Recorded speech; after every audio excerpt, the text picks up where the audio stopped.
ನಾನಿವಾಗ ಬಂದಿರೋದು ಜಲಿಯನ್ ವಾಲಾಬಾಗಿಗೆ. ಇದು ಒಳಗಡೆ ಕಾಣಿಸ್ತಿದೆಯಲ್ವಾ, ಇದು ಒಳಗಡೆ ಎಂಟ್ರೆನ್ಸ್. ಇದು Jallian Walabagh is a historic garden and memorial of national importance. ಇದು 7 ಎಕರಲ್ಲಿ ಮ್ಯೂಸಿಯಂ ಮಾಡಿದ್ದಾರೆ. ಸೊ ಎಲ್ಲಿಗೆ ಬಂದಿದ್ದೀನಿ ಅಂತ ನಿಮಗೂ ಕೂಡ ಗೊತ್ತಾಗಿರ್ಬೋದು. ನಾನು ಬಂದಿರೋದು ಜಲಿಯನ್ ವಾಲಾಬಾಗಿಗೆ. ಇಲ್ಲಿ ಸಾವಿರಾರು ಜನಗಳು ತಮ್ಮ ಪ್ರಾಣಗಳನ್ನ ಕಳ್ಕೊಂಡಿದ್ದಾರೆ.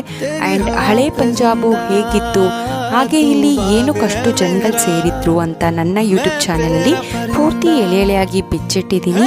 ಆ್ಯಂಡ್ ನಾವಿಲ್ಲಿ ನೋಡ್ತಿರೋದು ಈ ಬಾವಿಯಲ್ಲೂ ಕೂಡ ತುಂಬ ಜನ ಸಾವನ್ನಪ್ಪಿದ್ದಾರೆ. ಆ್ಯಂಡ್ ತುಂಬ ಕ್ರೂರವಾಗಿ ಸ್ವಲ್ಪ ಜನನ್ನ ಗುಂಡಿಟ್ಟು ಕೊಂದಿದ್ದಾರೆ.